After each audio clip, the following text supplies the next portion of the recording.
點解呢度仲未有人講？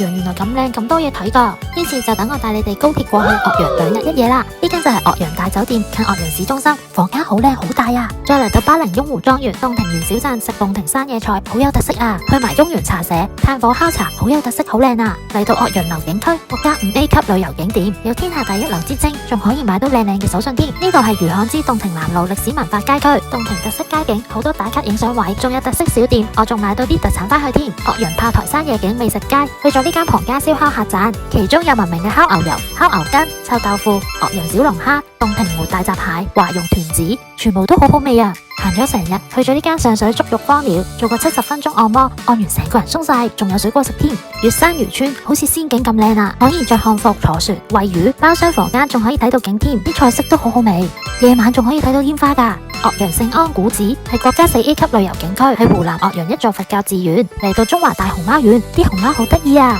仲買到好多小手信添，你哋都快啲嚟岳陽感受下啦！